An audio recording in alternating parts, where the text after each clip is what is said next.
നിലമ്പൂർ ഇലക്ഷനെ പോലെ തന്നെ ഒരു ഇതുമായി ബന്ധപ്പെട്ട് ഒരു യുദ്ധമായിരുന്നു ചാനലുകൾ തമ്മിൽ ഇതിന്റെ കാര്യത്തിൽ. അപ്പൊ ഇന്നത്തെ ഈ ഇലക്ഷൻ റിസൾട്ട് കവർ ചെയ്യുന്നത് ചാനലുകൾ എങ്ങനെയാണ് പ്രവർത്തിച്ചത് സാറിന്റെ അഭിപ്രായം?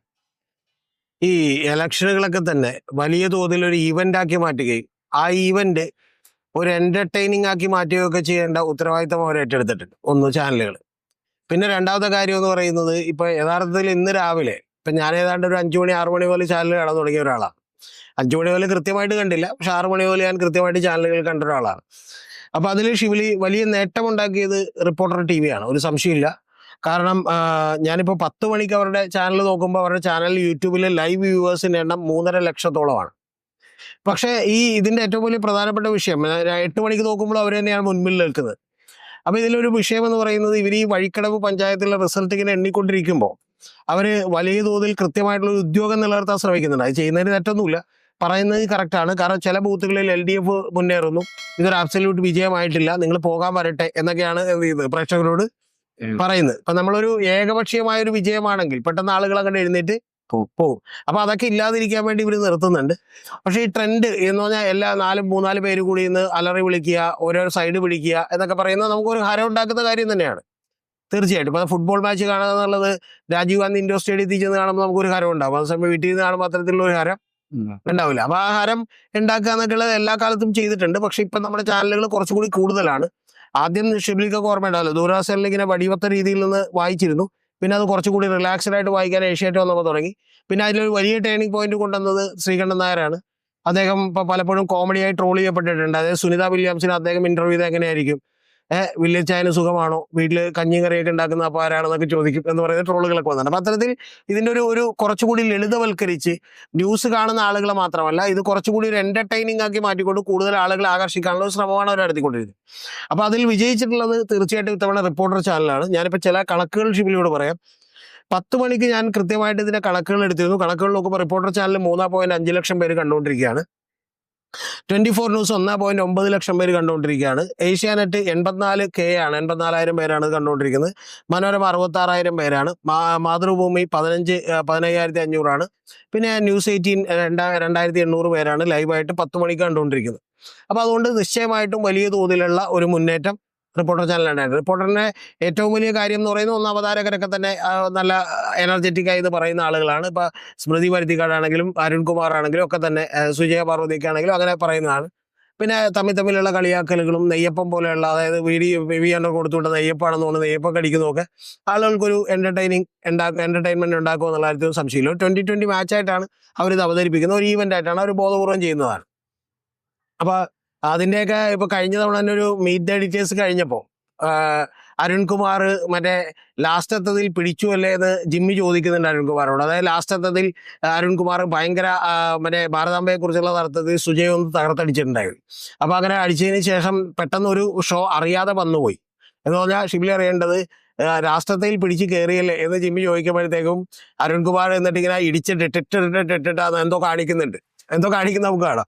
അപ്പൊ അത്തരത്തിലുള്ള പല പ്രകടനങ്ങളും ഒക്കെ ഇതിന്റെ ഭാഗമായിട്ട് എന്ത് ചെയ്യും ഉണ്ട് എന്നുള്ളതാണ് വാസ്തവം. അത് 24 ന്യൂസിലാണെങ്കിൽ മറ്റേ 9007 എന്ന് പറഞ്ഞ് എല്ലാവരും കൂടി അലറി വിളിക്കുന്ന പണി കൊണ്ടുവന്നവരാണ്. പക്ഷെ ആ പണിയെ കടത്തി വെട്ടിക്കൊണ്ട് ഇപ്പൊ എന്ത് ചെയ്തിരിക്കുന്നു, റിപ്പോർട്ടർ പോയിരിക്കുന്നു. പക്ഷെ റിപ്പോർട്ടറിനെ കുറ്റം പറയാനില്ല, കാരണം അതിന്റെ ഇടയിലൂടെ വളരെ കൃത്യമായിട്ടുള്ള അനാലിസിസ് കൂടി അവർക്ക് പലപ്പോഴും കൊടുക്കാറുണ്ട്. ഉണ്ണി ബാലകൃഷ്ണനൊക്കെ ഉള്ളപ്പോൾ അത് ഗംഭീരമായി കൊടുത്തിരുന്നു, ഇപ്പോഴും അത് കൊടുത്തിട്ടുണ്ട്. 10 മണിക്കുള്ള കണക്കുകളാണ് ഞാൻ നേരത്തെ പറഞ്ഞതെങ്കിൽ 11 മണിയായപ്പോഴേക്കും അതിൻ്റെ ഒരു ടെമ്പോ താഴ്ന്നു. കാരണം 8 മണി മുതലാണ് റിസൾട്ട് വരാൻ തുടങ്ങിയത്. 10 മണിയായപ്പോൾ ഏതാണ്ട് ആളുകൾക്ക് ഒരു ഏകദേശം ട്രെൻഡൊക്കെ മനസ്സിലായി. പിന്നെ ആളുകൾക്ക് ജോലിക്ക് പോയിട്ടുണ്ടാവും. അപ്പോൾ 11 മണിയായപ്പോൾ കാണുന്നത് 3.3 ലക്ഷം പേർ റിപ്പോർട്ടർ കാണുന്നതാണ്. അപ്പോൾ റിപ്പോർട്ടറിന് വലിയ മജോറിറ്റി ഉണ്ട്. 24 ന്യൂസ് 1.8 ലാക്ക് കാണുന്നതാണ്, 1,80,000. ഏഷ്യാനെറ്റ് 76,000 പേരാണ്. മനോരമ 61,000 പേരാണ്. മാതൃഭൂമി 6.9, അതായത് 6,900 പേരാണ്. പിന്നെ ന്യൂസ് 18 3.8K ആണ് കണ്ടിട്ടുള്ളത്. ഇതാണ് 11 മണിക്കുള്ള റിപ്പോർട്ട്.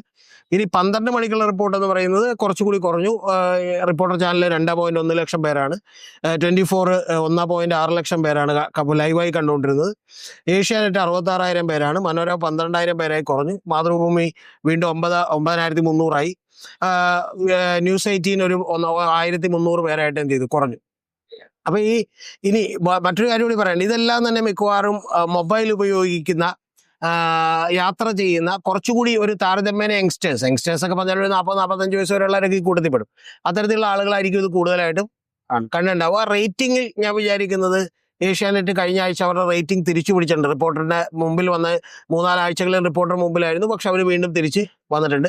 റേറ്റിംഗിൽ ഏഷ്യാനെറ്റ് ആ മുമ്പിൽ പോകാനാണ് സാധ്യത. പക്ഷേ ഒരു കാര്യം ഭാവിയിൽ റിപ്പോർട്ടർ ഉറപ്പായിട്ടും അതിനെ മറികടക്കും. കാരണം പുതിയ കാഴ്ചക്കാരും യങ്സ്റ്റേഴ്സുമായിട്ടുള്ള ആളുകൾ, പ്രത്യേകിച്ചും ഇത്തരം ഈവന്റുകൾ മാത്രം കൂടുതലായി കാണുന്ന ആളുകൾ, അതായത് കൃത്യമായി പലപ്പോഴും ന്യൂസ് ഫോളോ ചെയ്യാത്ത എന്നാൽ ഇത്തരത്തിൽ ഈവന്റുകൾ കാണുന്ന ആളുകളൊക്കെ തന്നെ കൂടുതലായി റിപ്പോർട്ടർ ചാനലിനെ ആശ്രയിക്കുന്നു. അതിന്റെ കാര്യം ഒരു കുറച്ചുകൂടി വൈബ്രന്റ് ആയ ഒരു വൈബുള്ള രീതിയിൽ കുറച്ചുകൂടി ലേ ഔട്ടും ഡിസൈനും ഒക്കെ അതിഗംഭീരമായി അവർ ഹാർഡ് വർക്ക് ചെയ്യുന്നുണ്ട് എന്നുള്ളതാണ്. ഇതിൽ നേരത്തെ ശ്രീകണ്ഠൻ നായരുടെ ഷോ ആയിരുന്നു ഏറ്റവും മുൻപന്തിയിൽ നിന്ന് രാവിലെ തന്നെ. ഇപ്പൊ അത് ഏതാണ്ട് ഒരു ഒപ്പത്തിനൊപ്പമോ അല്ലെങ്കിൽ കുറച്ചുകൂടി കൂടുതലായിട്ട് നമ്മുടെ അരുൺകുമാർ, കോഫി വിത്ത് അരുൺകുമാർ ആ ഷോയിലേക്ക് കയറിയിട്ടുണ്ട്. 4 മണിക്കുള്ള ഷോയിൽ സുജയ പാർവതിയാണ് ഇപ്പോഴും മുൻപിൽ നിൽക്കുന്നത്. സ്മൃതി പരുത്തിക്കാടിന്റെ ഡിബേറ്റും ഒക്കെ വലിയ കുഴപ്പമില്ലാതെ മുന്നോട്ട് പോകുന്നുണ്ട്. പിന്നെ വിനു വി ജോണിന്റെ ഒരു ന്യൂസ് അവർ മാത്രമാണ് അവർക്ക് പിടിക്കാൻ പറ്റാതിരുന്നത്. അതിനെ പിടിക്കാൻ വേണ്ടിയിട്ടാണ് അവർ ഇപ്പോൾ 8 മണി മുതൽ മീറ്റ് ദ എഡിറ്റേഴ്സ് എന്ന് പറയുന്ന അവരുടെ ഏറ്റവും വലിയ ഫ്ലാഗ്ഷിപ്പ് പ്രോഗ്രാം തന്നെ വെച്ചത്. കാരണം കൃത്യം ആ സമയത്ത് തന്നെ വെച്ചത് അത്രയും ഗംഭീരമായിട്ടുള്ള അനാലിസിസ് നടത്താൻ വേണ്ടിയിട്ടാണ്. പിന്നെ അത് കഴിഞ്ഞിട്ട് 9 മണി മുതൽ വീണ്ടും ഒരു ഫുൾ ഡേ ന്യൂസ് എന്ന് പറഞ്ഞിട്ട് അരുൺകുമാർ എന്ത് ചെയ്യുന്നുണ്ട്, വരുന്നുണ്ട്. എന്ന് പറഞ്ഞാൽ അവർ പുതുക്കാൻ വേണ്ടിയും അവർ നിരന്തരമായ ഒരു പരിശ്രമത്തിലുമാണ്. അരുൺകുമാറിന്റെ മെടുക്കൊണ്ടാണ് ആ ചാനൽ അങ്ങനെ നിലനിൽക്കുന്നത്. അത്തരത്തിലുള്ള ഒരു പരിശ്രമത്തിലാണ്. ഷിബിലിക്കൊക്കെ ഓർമ്മയുണ്ടാവും, ഒരു മോർണിംഗ് ഷോ ശ്രീകണ്ഠൻ നായരെ പിടിക്കാൻ വേണ്ടിയിട്ട് ഇവരെല്ലാവരും കൂടി സ്യൂട്ടൊക്കെ ഇട്ട് വന്ന് നികേഷ് കുമാറും ഉണ്ണി ബാലകൃഷ്ണനും സ്മൃതി പരുത്തിക്കാടും ഒക്കെ ഇരിക്കുന്ന ഒരു ഷോ ഉണ്ടായിരുന്നു. പക്ഷെ അത് പിടിക്കാൻ പറ്റുന്നില്ല എന്ന് കണ്ടിട്ടാണ് പിന്നെ അവരത് വിട്ട് കളഞ്ഞത്. അതും അവർ എന്റർടൈൻമെന്റ് ആക്കാൻ നോക്കിയിരുന്നു. കാരണം ഒരു അതിഥികളെയും സിനിമാക്കാരെയൊക്കെ ബർത്ത്ഡേ ഉള്ള ആളുകളെ കുറിച്ച് വിഷ് ചെയ്യുകയും അത്തരത്തിലുള്ള ആളുകളെ കൊണ്ടുവരാനും ഒക്കെ അവർ ശ്രമിച്ചിരുന്നു. അപ്പൊ അത്തരം കാര്യങ്ങളുടെ ഭാഗമായിട്ടാണ് ഈ ന്യൂസ് ചാനലിൽ ഇപ്പൊ നടക്കുന്ന യുദ്ധം കൂടി നടക്കുന്നത്. തീർച്ചയായിട്ടും ഇതൊരു വലിയ ഡേ ആയിരുന്നു. ഈ ഡേയിൽ പക്ഷെ വലിയ നേട്ടം, പ്രത്യേകിച്ചും ഇപ്പൊ യൂട്യൂബ് ചാനൽ മാത്രം നമ്മൾ നോക്കുകയാണെങ്കിൽ മാർക്ക് റേറ്റിംഗ് ഒന്നും നമുക്ക് നോക്കാൻ പറ്റില്ല.